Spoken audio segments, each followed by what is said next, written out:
Hello everyone. In the last lecture I had taught you what are the different type reactions which are present in the beams and how are they clamped in the machine component. As I last stopped at this slide only, where I was showing you the real scenario of a machinery where you can see a machine element is hinged on the both side, and also there is a link which is having a 3-point support, that is 3 hinges. So now in this lecture we will be studying what are the various types of loads that are acting on the beam, and with the help of what we have studied about the reactions, we will be finding out what are the reactions which are coming into picture, and with the help of that we will be drawing the shear force diagram and bending moment diagram. So what are the equations that we necessarily need while finding out the reaction? As I already told you that our study of strength of material basically depends on the component to be in equilibrium. So the component which we are studying, that is the beam which we are studying, should always be in a static equilibrium. So what are the conditions for static equilibriums? The static equilibrium condition holds when the net summation of force is 0. So the total force which is acting on the member, the total reaction and the total external load should come out to be always 0. So the reaction will be present in the beam in a manner such that the external load along with the reaction comes out to be 0. So here there are basically two equations, that is summation of force is equal to 0 and summation of moment is equal to 0. So always we will try to break the force into two components, that is horizontal and vertical components, so that it will be very easy in the analysis of the beam. Easily we will be able to find out according to the external loading what type of reaction and along which direction the reaction is coming into picture, and we will try to find out its magnitude. So the sole aim to find the reaction in the beam is to draw the shear force diagram in the beam. So here the two components of the forces, that is in horizontal and vertical direction, it should be 0, and the net moment of the beam about any hinge point, like I have shown here, summation of moment is 0. So as I had already told you that hinges do not offer any resistance to bending moment. So whenever you see a hinge or a roller support into a picture, then you can always use that summation of moment will be 0 at that point. So this equation holds true in case of hinges. So whenever you have hinges, then you can straight away use this equation, and if you apply this equation in one of the hinges, then you will be able to find out the reaction in the other hinge. So the three equations which are coming into picture is summation of the forces in x direction should be equal to 0. This is the first equation. The summation of the forces in vertical direction should be 0, and summation of moment about the hinge point should be 0. With the help of the three equations, if we are able to find out what are the reactions which are coming into the beam, then the beam is known as statically determinate beam. So I will be introducing a term here which is known as statically determinate beam. So what is a statically determinate beam? Statically determinate beam are the beams where we will be able to find out the reaction by the help of static equilibrium equation. If the static equilibrium equation are not sufficient to find out all the reaction, then we have to use the compatibility equation to find that equation. In that case, the beam is known as statically indeterminate. If we are forcefully, we have to use the compatibility equation to find out the equation, to find out the reaction in the beam, then the beam becomes statically indeterminate. So there are two types of basically broad categories of a beam. When it is loaded, we classify into the broad categories. One is known as statically determinate beam and the other is statically indeterminate beam. We will study both in our lecture, and we will see that how we analyze the same for statically indeterminate beam, how the compatibility equation comes into picture while finding out the reaction of a statically indeterminate beam which is loaded externally. So basically there are three equations here, and this moment, don't confuse that if you take a clockwise moment, then you will get another, you will be finding out the reaction, or if you find out the anti-clockwise moment, you will be getting the another reaction. It is not like that. Whatever one way you will be taking, that reaction will be only found out from that equation. It is immaterial whether you are taking the moment from clockwise direction or you are taking the moment from anti-clockwise direction. So here what we have to do is, first of all, whenever we are given any beam, then our first and foremost task is to draw its free body diagram. So why this free body diagram is important? Because free body diagram represents what is the behavior of the material, or what is the behavior of the beam when it is loaded externally. When we are loading externally, then what are the internal forces that are being generated in the beam? And whenever you want to find what are the internal forces that are coming into picture, the first task that you have to do is to cut the member in that position. Suppose I am taking an example here. Suppose this is my beam into consideration, and I want to find out what are the internal forces that is coming into picture in this section. Then what we have to do is, I have to cut this section and I have to look into it. What are the forces that are being generated as the internal reaction on the virtue of external load?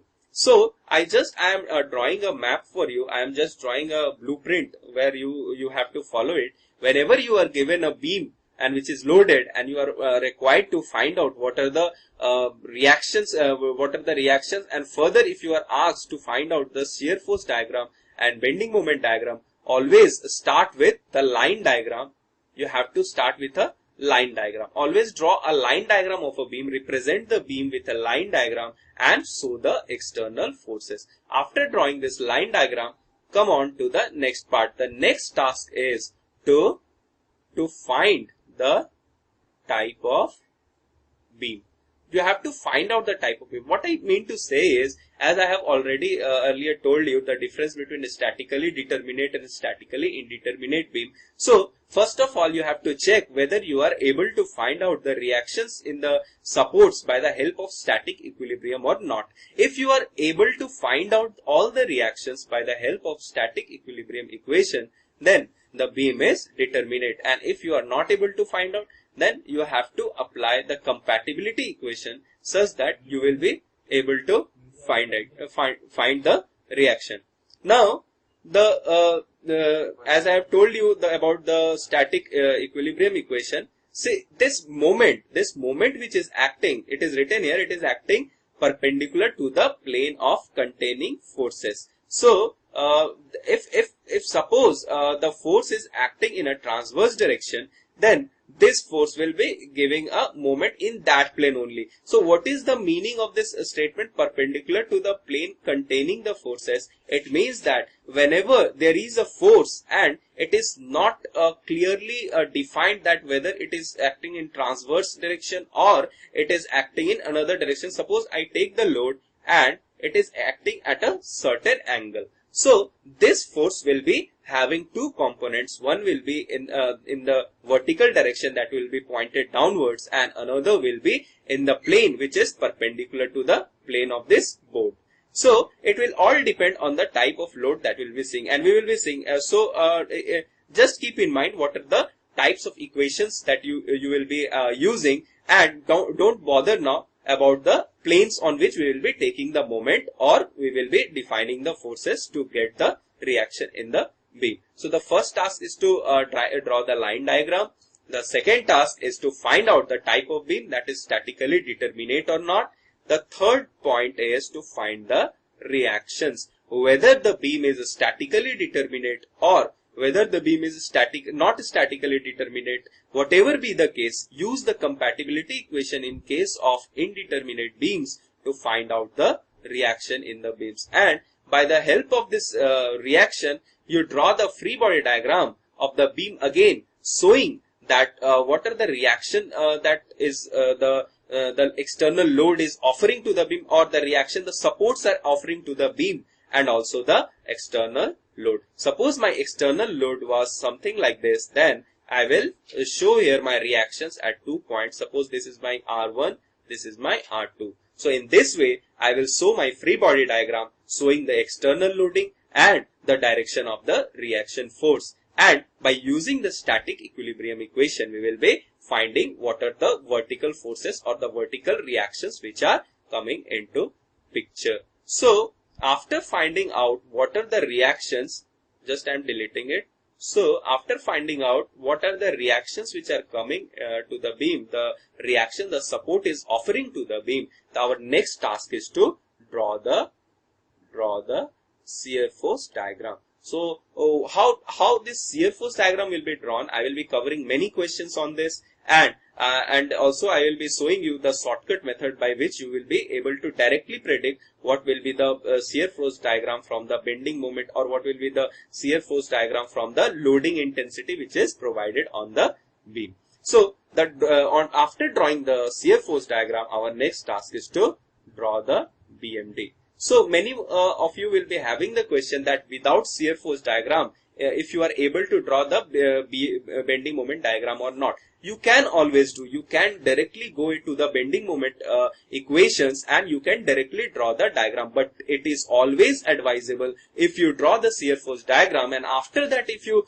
draw the bending moment diagram, then the chances to make the mistakes will be very less, because there are various relations between the shear force diagram and bending moment diagram which will be proved at every point. It must be satisfied such that your diagram is correctly drawn. So it is always advisable, don't skip this shear force diagram, also draw it and then draw the bending moment diagram and compare with the mathematical result such that your solution is perfect. Now coming on to the next part, as I have already discussed with you, what are the supports that are acting, what are the supports which are used to support the beams. Now I will be talking about the types of beams. Means in a short I classified the beams into a statically determinate and statically indeterminate. Now I will be showing you what are the types of beams that will be coming in our questions. What are the types of beams and the loadings that will be coming into our questions. So these types of beams, I will broadly categorize it into statically determinate beams and statically indeterminate beams. So this type of beams, there are two types, that is statically determinate and statically indeterminate. These cases that first that I will be discussing, 2 or 3 types of beams will be statically determinate only. Okay, so this is the first beam which is known as simply supported beam, or in short, in the later lecture we will be writing it as SSB. So what is this SSB? It is nothing but simply supported beam. So why it is known as simply supported? Because here you can see that this is my beam, and suppose I take an arbitrary load which is acting in the transverse direction. So this P force is acting in the transverse direction. So here there are 2 support. One support is here. I am marking it with 1, and another is this support. I am marking it with 2. So this is my second support. So as this type of support is just like the pin support, like here it is pin support, and here it is roller support. So I told you in earlier class also that in the roller support you don't have horizontal reaction. So you can see here only FB has been shown here, not FH. That is not FH in the roller support. So only we are showing our horizontal forces and vertical forces only in the pinned support. So this type of beam, if I just draw an analogous beam, where suppose this is my beam and on both the sides hinges are present. Suppose these are my both sides, and in both sides hinges are present. Then again this type of beam is also known as simply supported beam. So keep in mind, simply supported beams are beams which are either supported by 2 hinge joints or 2 hinges, or they are joined by 1 hinge and 1 roller support. So SSB in simply supported beam, you have two hinges or one hinge and one roller support. So in these both cases are known as simply supported beam. This is the most type, you can say the primitive type or the basic type of beam that we will be studying. That's why the word simply is coming into picture, because these beams are very simple to analyze and these are very fundamental bending moment and shear force diagram that we will be drawing. So our next type of beam is cantilever beam. So what is this meaning of cantilever? Cantilever means if something is hanged from a fixed point is known as cantilever. So this cantilever beam is also known as built-in beam. Just I discussed in the support section also that this fixed end is also known as built-in or built-in support. So this cantilever beam is nothing but a beam which is fixed at one end. So as you can see the beam is fixed. This is my suppose this is my wall where the beam is attached to the wall, and suppose I apply a P amount of force at the end of the beam. I have applied a P amount of force at this end. So what will happen is on this account of this force, a reaction will be generated in vertical direction. So if I write my static equilibrium equation, then this FV is nothing but P force only. FB is the support that the reaction is giving towards upward direction. It is a reaction means of the fixed wall, means wall is providing a support in the upward direction. If wall would not have provided support in the upward direction, then this this beam would have fallen down. So to keep the beam in equilibrium, to keep the beam after loaded to be in equilibrium, the fixed end must provide a support or must provide a vertical reaction to counteract this force P. But as you can see that only balancing the force in vertical direction will not solve our purpose. So our next task is to check whether any unbalanced moment is coming in the beam or not. Always check. It is always advisable, though sometimes by looking at the diagrams you will be able to just directly say whether the beam is totally balanced or not in terms of bending moment, but always try to think once whether it is balanced in moment also or not. Like in this example of cantilever beam itself, as I just show you that P force is acting in downward direction, that is the external load on the beam, and the vertical reaction force of the fixed support FB is acting upward, and P is balancing FB, then many of you will become happy, and and you will see that our task is accomplished, that I have kept the beam in equilibrium. But dear friends, mind you, here suppose the length of the beam is L from this end to this end. If it is L length, then this P into L is the unbalanced moment which is coming in the clockwise direction. If I suppose name this point O, then P into L is the moment that is being provided by the external load, and the hinge must also offer resistance to this external moment. I had discussed earlier also that fixed support not only gives the reaction in the vertical and horizontal direction, but it is also able to bear the bending load also. So on account of the bending load which is coming into picture due to the external load, again the fixed support will provide the resistance to this bending moment, and this resistance is given as M. So M is nothing but the bending reaction that I am providing in the left hand side, which is fixed, and the direction of this M will be opposite to the net moment that is being given by the external load. So here you can see that the moment due to the external load is in clockwise direction. So moment M, the direction of M should always be in anti-clockwise direction. So you can see here this direction that is being shown here is in anti-clockwise direction, and FB is balancing P force, then you can conclude that FH will be 0. So if in cantilever beam only transverse forces coming into picture, then you will get only the vertical load and the reaction due to the moment. So these things must be always kept in mind because they are very important while you draw the shear force diagram and the bending moment diagram. So coming on to the next, that is overhanging beam. So what is the meaning of overhanging? As this word only suggests, this is overhanging. It means that the distance between the two supports that the beam is supporting means the supports are not at the end of the beam. Just in a layman language, you can say that the supports are not present at the ends of beam.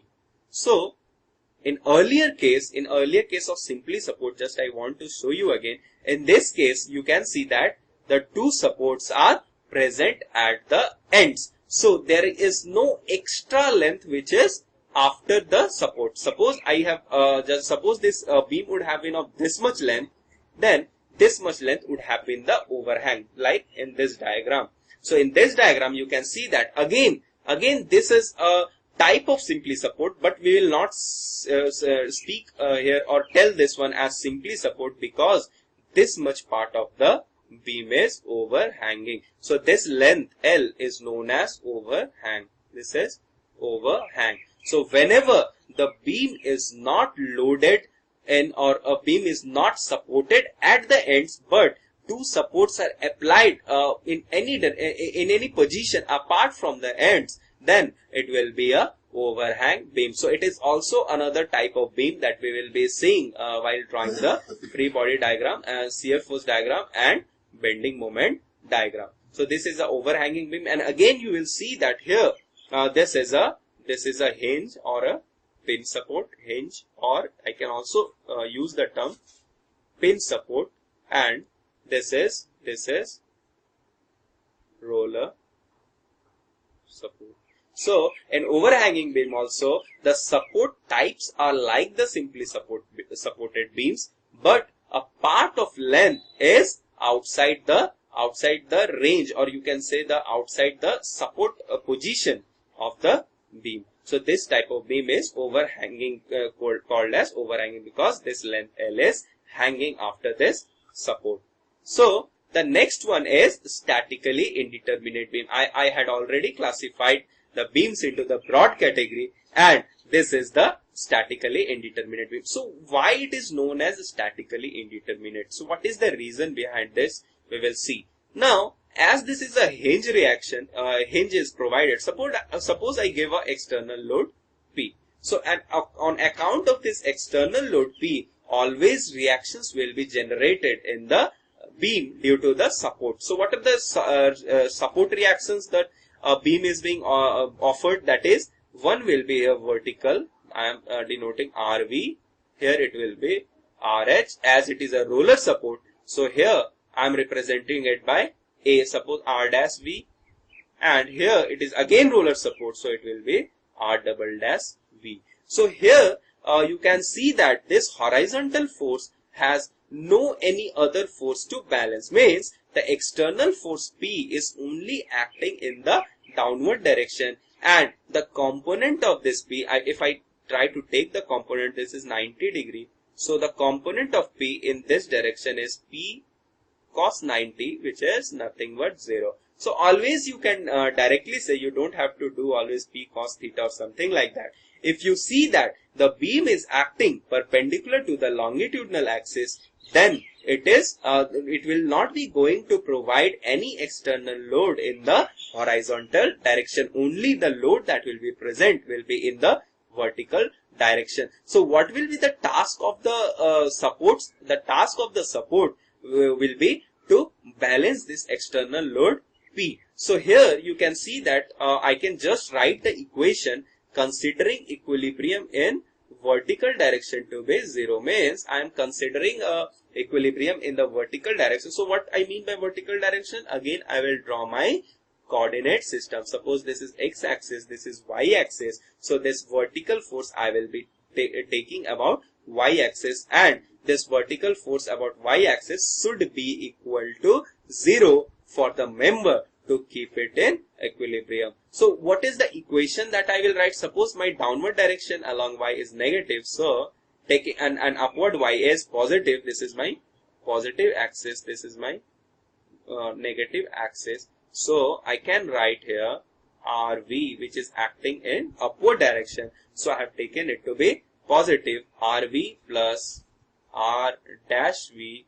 plus R double dash V minus P. Why minus P? Because it is acting in the downward direction. So it is towards the negative y-axis, and this comes out to be 0. So this equation, I have equation in my hand where first of all, count how many number of unknowns you have. If the number of unknowns that you are getting in your reactions is equal to the number of equations that you will be able to form, then only you will be able to solve the all the reaction. So here there are 3 reactions which are coming into picture, and with the help of the vertical force, means with the help of the net force to be 0 along the vertical direction, I have arrived at equation number 1. So I have formulated one equation. Now I need furthermore 2 equations such that my other 2 variables will be found out easily. So here I will again write it like I can use the summation of moment to be 0 about, suppose I have named this point A, this is B, this is C. So summation of moment about A is 0. You can take it at any point in B also, in C also. It is very much immaterial because one is the hinge support and other 2 are the roller support. In both the cases, they will not be offering any resistance to the bending, and you can directly use the equation that the bending moment at the hinge or at the support is 0. Now, the other equation that I will be writing will be with the help of this moment. With the help of this moment, suppose I want to write here that moment at A is equal to 0, and I define a distance. Suppose this is my x1 and this whole distance is my x2. So I can write it MA equal to 0, which implies I am taking my sign convention as anti-clockwise is positive and clockwise as negative. So this R double dash V is acting in the upward direction, and at A point it is providing the moment in anti-clockwise direction. So as I have taken anti-clockwise moment as positive in my sign convention, then I can easily write R plus R double dash V into x2. Again, what is the moment of R dash V that will be about A? That is again in the counterclockwise direction. So I will be again writing plus R dash V into x1. So these are 2 moments. And what will be the other moment that will be coming into picture is because of the external load. Now I will be here again writing minus. Why minus? Because the moment due to this P, is in clockwise direction. So it will be minus P into x1. I have taken that P load is just acting at this point only. Means the distance between the support and hinge and the line of action of the force and hinge is same, that is x1. And this will be coming out to be 0 as it should be balanced. So here this is equation number 2. So with the help of 2 equations, we will be only able to find out the 2 reaction. Other reaction will again remain, we will be not able to find out. So in this case, when the number of equations or number of variables are more as compared to number of equations, then we are not able to find out the reaction directly from the static equilibrium equation. And in this case, we call the system to be indeterminate or indeterminate because we are not able to determine the reaction. So what is the meaning of this indeterminate? We are not able to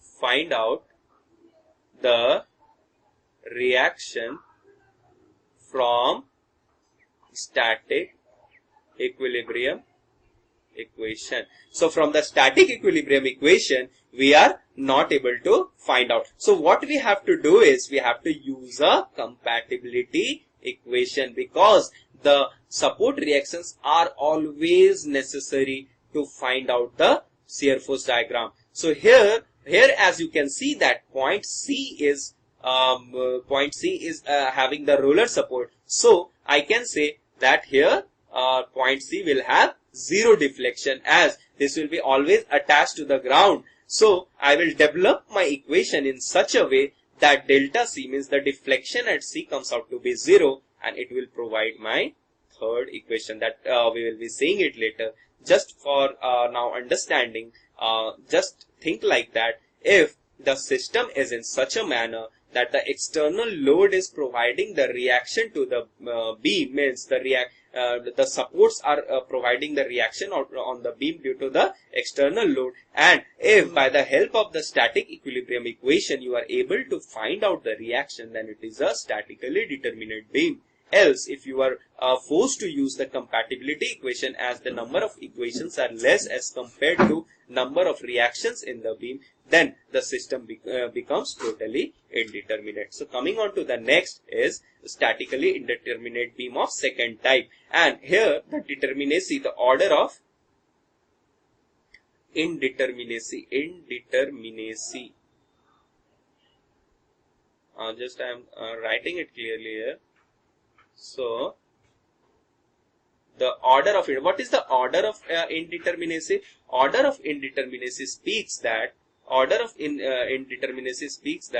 what is the extra number of reaction which we are not able to find out. So it is order of indeterminacy is equal to 1. So here how the system is becoming indeterminate, I will show you.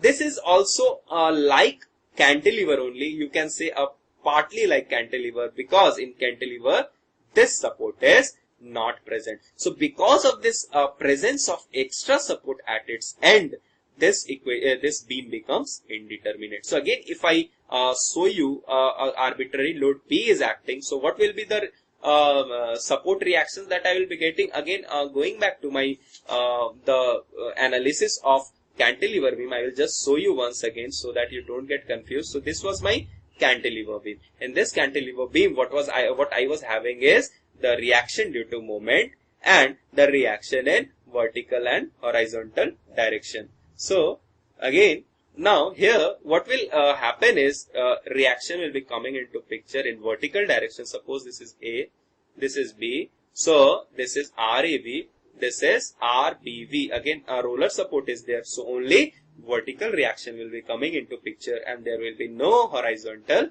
reaction. And on account of this load is providing a clockwise movement. So here it will be a anti-clockwise movement that will be coming as a reaction. So suppose this is the reaction M, and suppose this is the length L, which is the length between the point of application of force and the, so this is L, and the moment of the external load was in clockwise direction. So the reaction that will be coming at the fixed end M will be in counterclockwise direction or anti-clockwise direction. So here you can see that how many number of variables are present. M is a variable. Again, RAV is a reaction is variable, and RBV. So there are 3 variables, and what are the number of equations that we are having? We are having only 2 equations. What are those 2 equations? Only what we can do is summation of vertical forces will be equal to 0, and summation of moment will be summation of moment at the fixed end should be 0. So after providing the reaction, means if P into L minus M is 0. So this M will come out to be P into L at the end. So we will be able to find out the moment, but to get the vertical reactions, we have to have one more equation. So this is the equation number 1. This is the equation number 2. So from where we will be getting the third equation? From where we will be getting the third equation? So the third equation, just I'm erasing the ink. So the third equation that must be brought into picture is, suppose the first equation was summation of V equal to 0, that is in vertical direction forces are 0, and summation of moment is also 0 about this fixed point. This is M, this is my external load P, this is RAV, and this is RPV. So from this two, I will be able to find out M, and I will be not able to find out clearly what will be the reactions of RAV and RBV. We will be having an equation just which we will tell that RAV plus RBV is equal to the external load P. So this is my first equation, and from second equation I had showed you earlier how you can find the moment. So you require to have one more equation. So the requirement of this one more equation leads to calling this beam to be indeterminate with degree of indeterminacy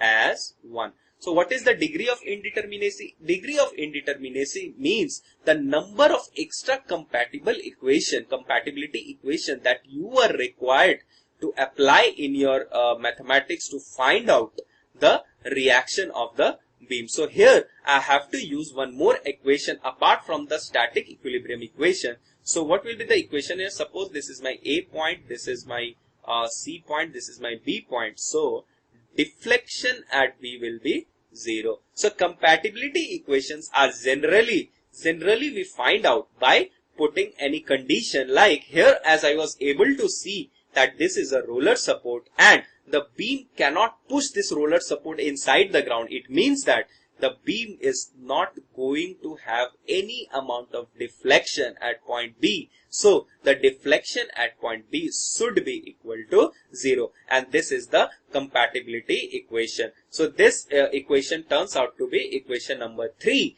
and if I have 3 equations in my hand, then 3 variables will be easily found out. So the 3 variables will be always found out if we have 3 equations, and the extra one equation I have derived from the compatibility criteria. So the beam is known as statically indeterminate beam. So always remember, whenever there is a cantilever with a propped support, this type of cantilever beam is also known as propped cantilever. Why it is known as propped cantilever? Because this cantilever beam has been supported by a prop. So this roller support is nothing but a prop. So what is the meaning of prop? Prop is nothing but a support again. So if you support anything, support your cantilever at one end with the help of a roller support either or by a hinge support, then it is known as propped cantilever, or this is also a category of statically indeterminate beams. Now, after studying the type of the beams, the most important part comes is what are the external loads that will be acting on the beam. In the basics of strength of material chapter, I classified the loads in a broad category. Means I classified the effect of the loads, like I discussed about axial load, I discussed about the tensile, compressive, bending load, everything. So these loads were the effect of the external load. So how physically the load will be presented or the load will be acting on the beam, we will be going to see. And this type of loads are only in our syllabus of GATE. So we will be focusing on this type of load mainly. So the first and the simple type of load that is present is known as concentrated point load. So what is this concentrated point load? If in a beam, suppose I am just drawing this figure into a simpler manner. If this is my beam and this is the hinge present,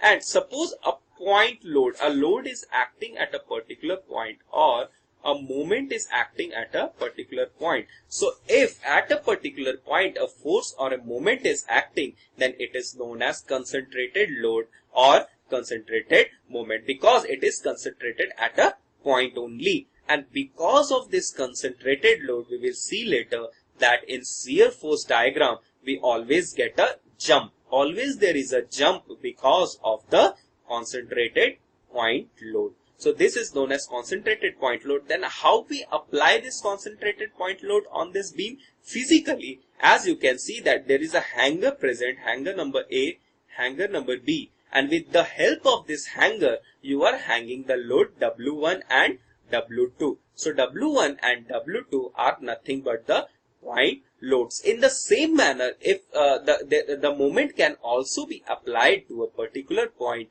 and that we will be calling as the concentrated moment. So concentrated loads are of two types basically. One is the axial load or the load which is causing the compression or tensile in the beam, and also the other is the concentrated moment. The concentrated moment can be in either of the direction, that is clockwise or anti-clockwise direction. The next type of category is of uniformly distributed load. So as you can see that it is a beam. Suppose this is length L and this beam is loaded uniformly. This Q is having the unit of Newton per meter.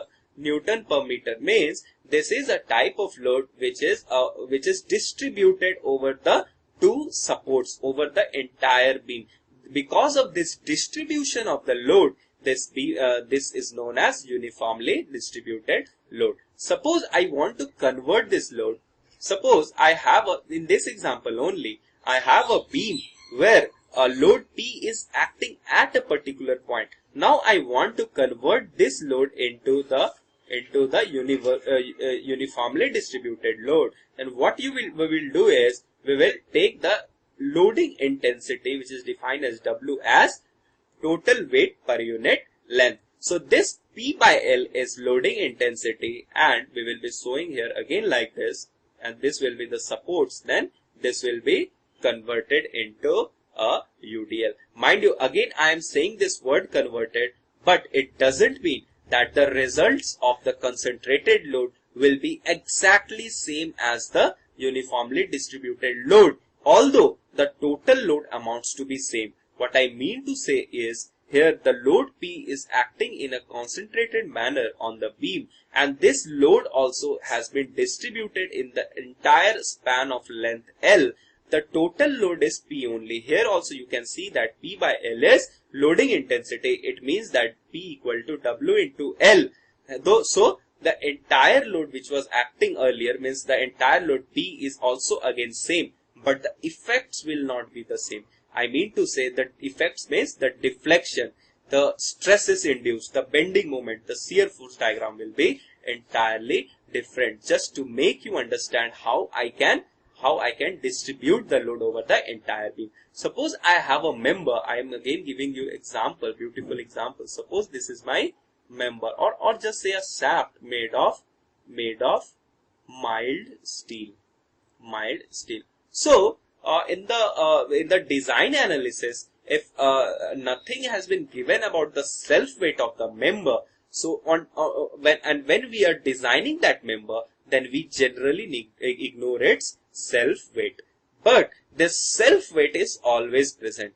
Whenever we are designing the shaft, then we are thinking about what are the external loads that are acting on the shaft. Means if on the shaft pulley is present or on the shaft a gear is present, then we analyze the forces that are acting on the gear or pulley, and then again we design the shaft. So in the design of shaft, if nothing is mentioned about the self weight, then we generally ignore it. But my point is to show here about the distributed load. So here this shaft is having some density, it is having some length, and it is having some cross-sectional area. So it is having some mass definitely. And so this mass is mass will be rho into L into A, and the weight will be rho LA into Z. So this is the total self weight of the shaft. So the self weight of the shaft is also uniformly distributed over its entire length. If I just take this much shaft, suppose this is the X length, so I will be getting only the effect of X length, not of the entire member. So I think that it is very much clear to you what is the difference between the uniformly distributed load and the concentrated point load. Now the next type of load, which is the you can say calculative it becomes whenever we will be drawing the shear force and bending moment diagram is the uniformly varying load. So what is this uniformly varying load? In the earlier case, we saw that this Q, which I denoted as W, W is nothing but Q, and it is known as the loading intensity. So in uniformly varying load, I will be denoting in later part as UVL and distributed load as UDL. So in UVL, that is uniformly varying load, you can see here the loading intensity is 0. There is no load present here. This loading intensity is 0, and it is increasing in a linear fashion. It means that if I just write the equation of the loading intensity which is varying, I can write it as W loading intensity into X by L. So W into X by L is the equation which the load is following, and when we are going from left to right in this direction X, we see that the load, this length of this arrow is going on increasing and increasing at the end, and at the end it is omega. So from 0 to omega in a length L, it is varying. Again, whenever you are given the uniformly distributed load or uniformly variable load, the total area of the intensity will give you the load itself. I mean to say that if you calculate the area of this loading intensity, suppose this is my length L, and I am calculating the area of this loading intensity as half into length into my height is W. So this comes out to be WL by 2. So this WL by 2 gives the effect of the total distributed load. If I just want to have a analogy that I'm just cleaning it. So if I want to have an analogy, I want to replace this beam with a single beam just for analysis. Again, the results will be entirely different. So don't get confused here. See, suppose this is my beam and my load had come out to be half into W into L, that is nothing but WL by 2. So I will be, whenever I will be finding the reaction, suppose this is my R1 reaction and this is my R2 reaction, whenever I will be finding